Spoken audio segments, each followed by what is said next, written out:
Hello students, एक बार फिर से आप सभी का राठौर क्लासेस में स्वागत। मैं राहुल राठौर। आज आपको इस लेक्चर में, जैसा कि मैंने अपने पिछले के लेक्चर में एडिशन रिएक्शन को पढ़ाया था, वहाँ पर electrophilic addition reaction, nucleophilic addition reaction दोनों की बात हो गई थी। और आज हमारा जो थर्ड है फ्री रेडिकल एडिशन रिएक्शन। इस फ्री रेडिकल एडिशन रिएक्शन को जानने से पहले हम आप लोगों से अपेक्षा करेंगे कि आप लोग लाइक, सब्सक्राइब और शेयर करना ना भूलिएगा। तो जो कि आज का जो हमारा बहुत ही इंटरेस्टिंग टॉपिक है, जो कि क्या है, फ्री रेडिकल एडिशन रिएक्शन। अब free radical addition reaction generally होता कहाँ है, किस प्रकार से रिएक्शन देता है? तो फ्री रेडिकल जो एडिशन रिएक्शन होता है, ये होमोलिटिक बॉन्ड फिजन के थ्रू होता है। समझा? और होमोलिटिक बॉन्ड फिजन क्या होते हैं, इसको मैंने आप जो रिएक्शन मैकेनिज्म का जो पहला लेक्चर था उसमें खूब अच्छे से डिटेल किया है, तो आप वहां से देख लीजिएगा। फिर भी कुछ प्रॉपर्टी को मैं बताऊंगा यहाँ पर। ठीक, होमोलिटिक ये जो फ्री रेडिकल रिएक्शन होता है वो किस मैकेनिज्म को फॉलो करता है? होमोलिटिक बॉन्ड फिजन को फॉलो करता है। और ये किस प्रकार के सबस्ट्रेट पर अपने को बॉन्ड को ब्रेकिंग करता है? तो सबस्ट्रेट कौन सा होना चाहिए? एल्कीन हो सकता है, एल्काइन हो सकता है, एल्कीन, एल्काइन, इवन ये एरोमेटिक कंपाउंड पर भी एरोमेटिक कंपाउंड पर भी फ्री रेडिकल मैकेनिज्म फॉलो करता है, जैसे हमारा बेंजीन हो गया। इसीलिए इलेक्ट्रोफिलिक सब्स्टिट्यूशन रिएक्शन होता है बेंजीन में, है ना?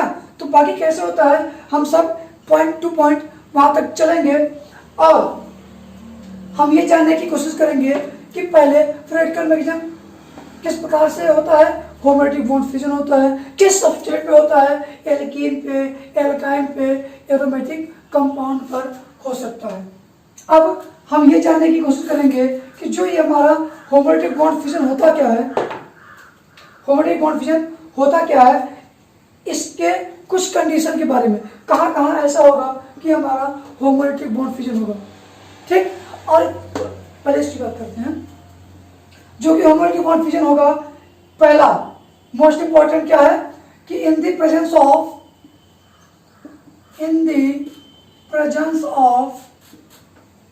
Organic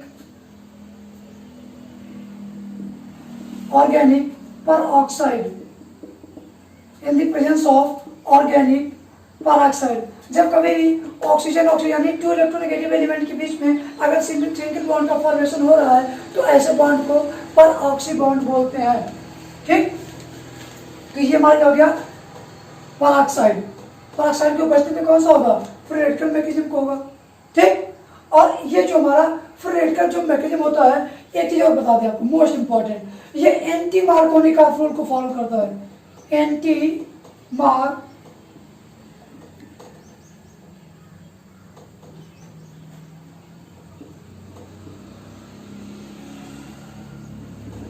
anti Markovnikov rule को फॉलो करता है। ठीक, अगर कभी भी किसी भी रिएजेंट में पेरोक्साइड दे दिया गया है तो आपको तुरंत जाना पड़ेगा कि ये कौन सा रिएक्शन होगा। फिर रेडिकल रिएक्शन है लेकिन उसमें कौन सा रूल फॉलो करेगा? Anti Markovnikov rule. Anti Markovnikov rule क्या होता है आगे बताएंगे, पहले कंडीशन देखते हैं। होमोलिटिक बॉन्ड फिजन की फर्स्ट कंडीशन क्या है? In the presence of organic peroxide. Second क्या होगा? अगर temperature greater than 500 degree Celsius. Temperature क्या होना चाहिए हमारा? 500 डिग्री सेल्सियस से ज्यादा होना चाहिए। थर्ड पॉइंट क्या होना चाहिए? इन द प्रेजेंस ऑफ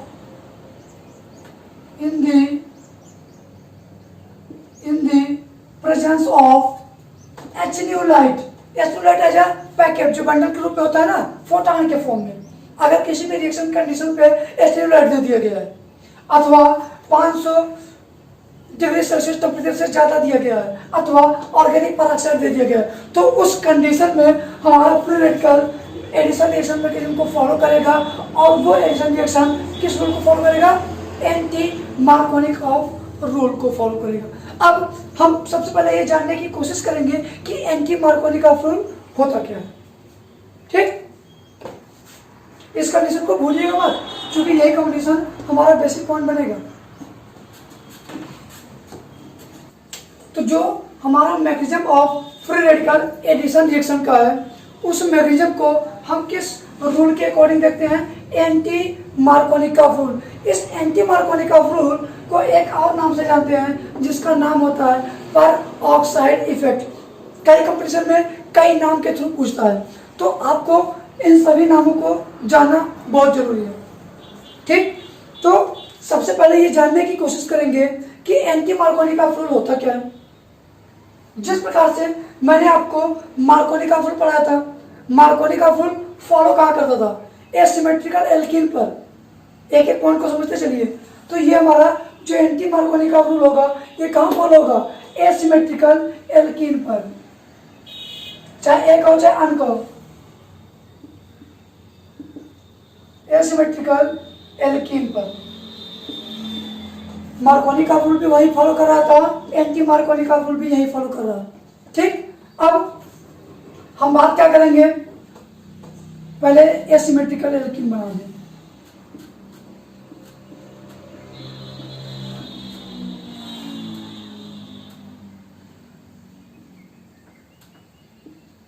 ठीक, अब जो यहां पर किसके साथ रिएक्शन करवाए थे? वहां पर HBr के साथ। ठीक, तो जब वहां पर जब हम मार्कोनिक ऑफ रूल पढ़ा रहे थे, तो वहां पर बता रहे थे कि जो रिएजेंट का न्यूक्लियोफिलिक पार्ट होगा वो एसिमेट्रिकल के according to Markovnikov rule.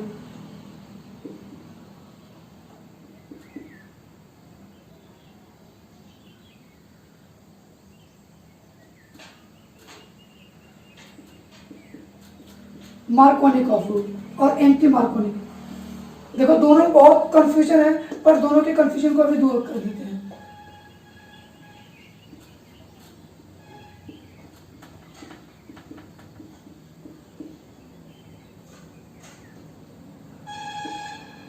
देखो, जो मार्कोनिक ऑफ रूल था उसमें जो रिएजेंट था यानी HBr है, जो इसका न्यूक्लियोफिलिक पार्ट था, वो उस कार्बन के साथ जाकर के जुड़ता था, उस कार्बन डबल बॉन्ड के उस कार्बन के साथ जाकर के जुड़ता था जिसके पास हाइड्रोजन की संख्या कम थी।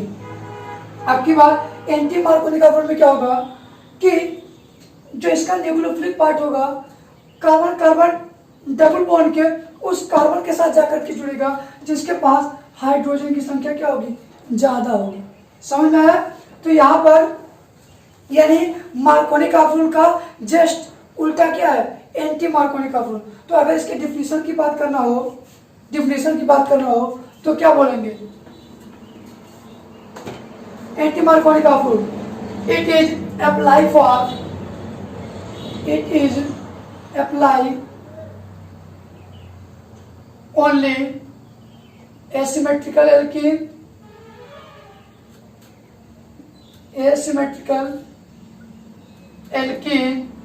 or alkyne. The nucleophilic part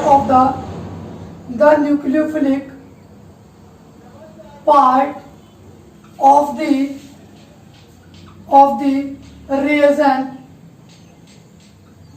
reagent to attach that carbon double bond,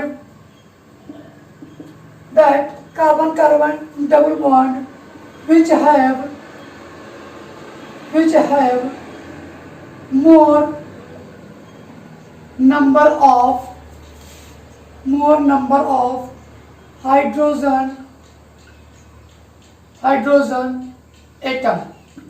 ठीक, ये हमारा क्या हो गया? Anti Markovnikov rule. Anti Markovnikov rule में बोला क्या गया है कि जो भी रिएजेंट का न्यूक्लियोफिलिक पार्ट होगा वो जा करके उस एसिमेट्रिकल एल्कीन के कार्बन कार्बन डबल बॉन्ड के साथ जाकर के जुड़ेगा, जिस पर हाइड्रोजन की संख्या क्या होगी, ज्यादा होगी। ठीक, तो अब यहां पर हम दोनों को कंबाइंड रूप से एक बार मार्कोनी का रूल को फॉलो करवाते हैं, एक बार एंटी मार्कोनी का रूल को फॉलो करवाते हैं, और फिर देखते हैं कि क्या होता है। हमारा HBr है ना, एल्कीन है, HBr के साथ रिएक्शन करवा रहे हैं, तो ये 2 टाइप्स की रिएक्शन देता था, वहां भी देता था। तो यहाँ पर जो एक पाथ ये है, ये वाला बॉन्ड क्या हो सकता है, एक बार इधर ब्रेक हो सकता है, एक बार इधर ब्रेक हो सकता है। ठीक, तो यहाँ पर हम क्या करेंगे, मार्कोनी का रूल,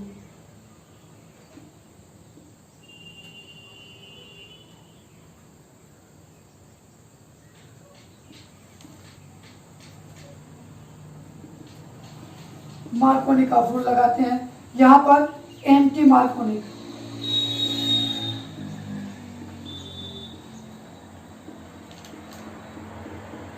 ठीक, और इसको हम क्या बोलते हैं, परऑक्साइड इफेक्ट भी बोलते हैं।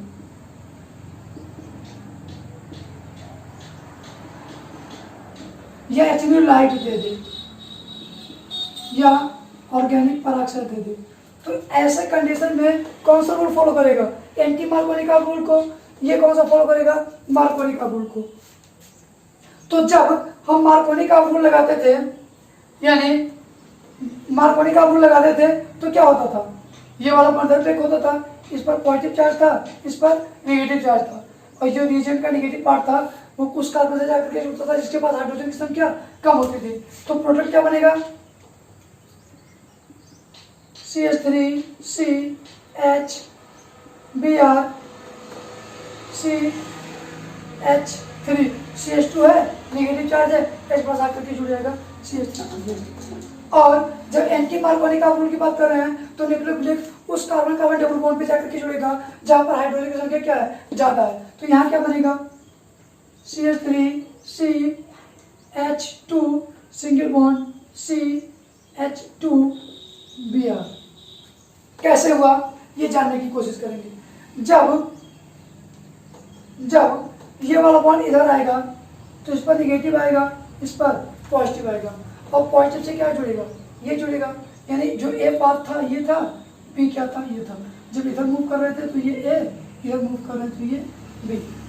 ठीक, तो जब इधर मूव करेगा तो इस पर निगेटिव, इस पर पॉजिटिव, पॉजिटिव के साथ बी आ रहा है, ये वाला बॉन्ड ब्रेक हो जाएगा ना, तो CH2 Br, फिर CH है, एक H साथ जाके जुड़ जाएगा CH3। तो अब यहाँ पर अगर हम स्टेबिलिटी की बात करेंगे तो ये नहीं, ये स्टेबल है, ये स्टेबल है, दोनों स्टेबल है, both are more stable. But जब एंटी मार्कोनी का रूल को फॉलो करेगा तो हमारा प्राइमरी वाला स्टेबल होगा, और जब मार्कोनी प्रोडक्ट को फॉलो करेगा तो ये वाला स्टेबल होगा। ठीक, तो ये कौन सा प्रोडक्ट है, मार्कोनी प्रोडक्ट है।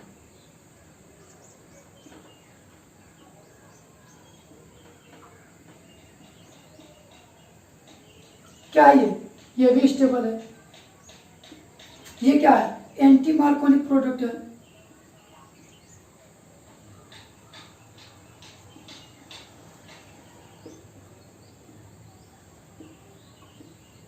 ये भी प्रोडक्ट तो है, ये भी स्टेबल होगा। क्लियर। तो हम यहाँ पर जो एंटी मार्कोनिक रूल होते हैं और मार्कोनिक ऑफ रूल होते हैं, मैंने दोनों को कंपेरिजन करके बता दिया है। आप लोग कम से कम 2-3 बार पढ़ेंगे तो आ जाएगा। अगर कोई प्रॉब्लम होगी तो इससे आने वाले जितने भी नंबर ऑफ रिएक्शन होंगे सबको, अगर आपको ये दोनों पॉइंट याद हैं तो आप देखिएगा जितने भी नंबर ऑफ रिएक्शन होगा सब में आप यूटिलाइज करिएगा, सब 100% आएगा।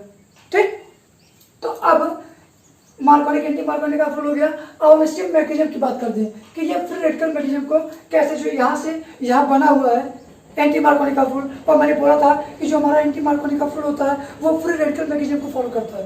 तो कैसे ये फ्री रेडिकल मैकेनिज्म को फॉलो कर रहा है उसको जानने के लिए हम मैकेनिज्म की बात करते हैं। ठीक,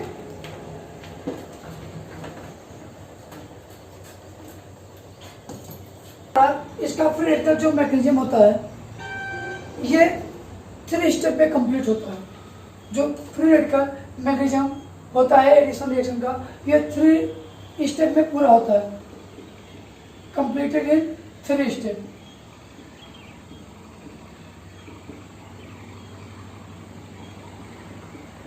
पहले स्टेप में क्या होगा, चेन इनिशिएशन, चेन इनिशिएशन यानी चेन की शुरुआत होगी। सेकेंड क्या होगा, चेन प्रोपागेशन,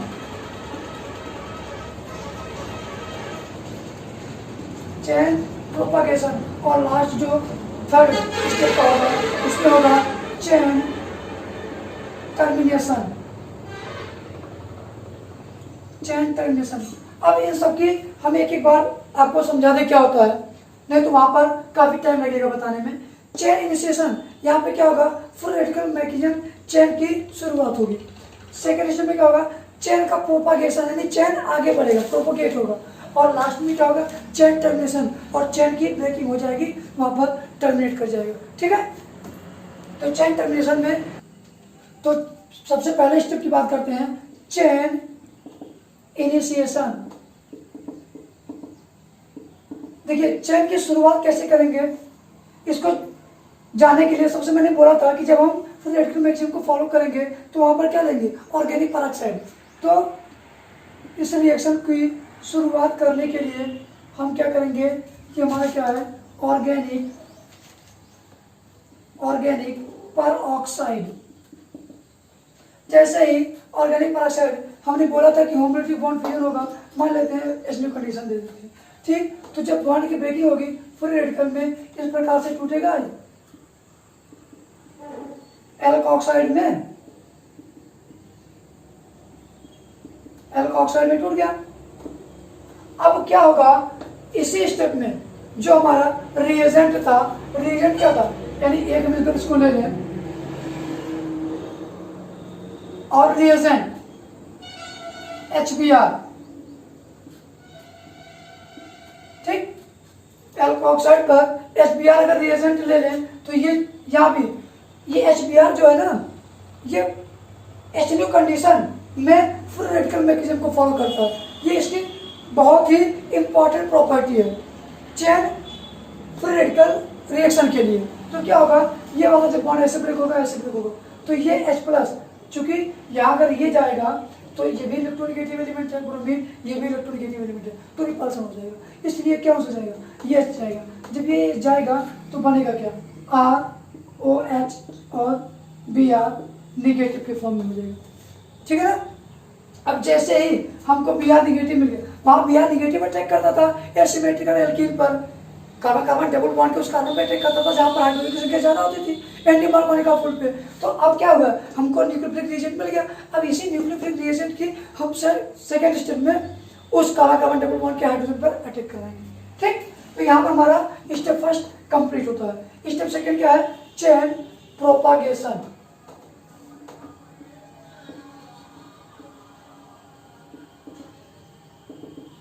चेन प्रोपागेशन, जब हम चेन इनिशिएशन किए थे तो वहां पर alkoxide as a free radical यानी OR ऐसे बना था ना, तो ये इसका नाम क्या था, एल्कोक्साइड फ्री रेडिकल था। और वहां पे एल्कोहल बन गया था ROH, Br डॉट निकला था। अब यही जो Br डॉट है जो स्टेप फर्स्ट में बना था चेन इनिशिएशन में, अब वो फर्दर क्या करेगा, चेन का प्रोपागेशन करेगा।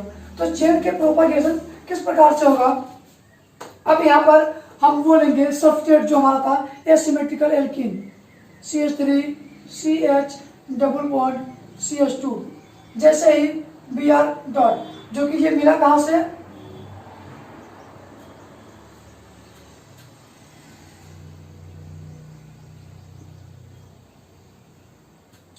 ये मिला कहां, स्टेप फर्स्ट यानी चेन इनिशिएशन से। ठीक, अब ये जब मैंने आपको मार्कोनिका फुल पढ़ाए थे तो Br किस कार्बन पे जाकर के जुड़ता था, इस कार्बन पे जाकर जहां पर हाइड्रोजन की संख्या क्या थी, ज्यादा थी। तो अगर ये वाला बॉन्ड हम ब्रेक कर दें, एक बार ऐसे रेडिकल होगा, एक बार ऐसे होगा। ठीक, रेडिकल यहां भी जुड़ सकता है, रेडिकल यहां भी जुड़ सकता है। तो जो एंटी मार्कोनिका फुल था वो कहां पे जुड़ता था, जहां पर हाइड्रोजन की संख्या ज्यादा होती थी, है ना। तो जब यहाँ पे जुड़ेगा यानी A पोर्शन और B, तो एक बार पहले इसको जोड़ते थे जो कि एंटी मार्कोनिका फुल को फॉलो करता था। तो बनेगा क्या, CH3 CH radical CH2 Br, है ना। ये कौन सा है, इसका नाम क्या है, बोलो। तो बताओ यहां पर क्या बन गया, ये बना है secondary free radical, secondary free radical. और यहां पे बात करते हैं, जब ये Br यहां पे जाकर के जुड़ेगा तो बनेगा क्या, बोलो बोलो जल्दी बोलो, BrCH2 डॉट, यहां पर क्या मिल गया, primary free radical, primary free radical. और मैंने आपको लोगों को हाइपर कॉन्जुगेशन में बहुत अच्छे से पढ़ाया है कि जो फ्री रेडिकल में जब स्टेबिलिटी की बात करते हैं तो secondary free radical is most stable then primary free radical, ठीक। और यहाँ पर सेकेंडरी फ्री रेडिकल बन भी रहा है और ये एंटी मार्कोनी का रूल को फॉलो भी कर रहा है, इसलिए ये हमारा क्या होगा, मोर स्टेबल होगा। यहाँ पे प्राइमरी फ्री रेडिकल है, ये किस रूल को फॉलो कर रहा है, मार्कोनिक को फॉलो कर रहा है, मार्कोनिक को भले फॉलो कर रहा है बट जो रेडिकल बन रहा है वो प्राइमरी फ्री रेडिकल बन रहा है, इसलिए ये क्या होगा, लेस स्टेबल होगा दोनों के कंपैरिजन में, ठीक। तो यहाँ पर क्या हो गया, चेन प्रोपागेशन स्टेप हो गया। चेन प्रोपागेशन में क्या हुआ, क्या सिमेट्रिकल एल्कीन था, उस पर मैंने रिएजेंट की क्रिया करवाई, है ना। देखो ये भी हमारा सिमेट्रिकल एल्कीन है। जब मार्कोनी का रूल था तो Br किस पे जुड़ता था, जिसपे पास कार्बन कार्बन कुछ डबल बॉन्ड कार्बन के साथ जुड़ता था, जिसके पास हाइड्रोजन की संख्या कम, तो ये वाला कौन सा प्रोडक्ट रही है, और जिसके पास हाइड्रोजन की संख्या ज्यादा, ये। तो यहाँ पर सेकेंडरी फ्री रेडिकल की वजह से एंटी मार्कोनी का रूल को भी फॉलो कर रहा है और ये क्या है, मोर स्टेबल, ठीक। ये हमारा लेस स्टेबल है। अगर हम थर्ड स्टेप की बात करेंगे तो chain termination step, chain termination. अब देखते हैं, चेन प्रोपागेशन हो गया, चेन टर्मिनेशन, यानी अब की बार क्या होगा, ये चेन खत्म हो जाएगा। जब चेन टर्मिनेशन स्टेप की बात करेंगे तो वहां पर जो सेकेंडरी फ्री रेडिकल का फॉर्मेशन हुआ था चेन प्रोपागेशन में, है ना, उसको हम किस प्रकार से करेंगे, देखिए CH3 CH2 Br, है ना। जो हमारा सेकेंडरी फ्री रेडिकल यानी चेन प्रोपागेशन स्टेप में बना था जो कि मोर स्टेबल था, बट वो प्रोडक्ट एज हमारा मोर स्टेबल था, लेकिन यहाँ पर फ्री रेडिकल है ना। अभी अगर इसकी बात करेंगे तो इसके पास कार्बन की पूरी वैलेंसी कंप्लीट नहीं है, तो ये क्या करेगा, फर्दर आगे रिएक्शन देगा।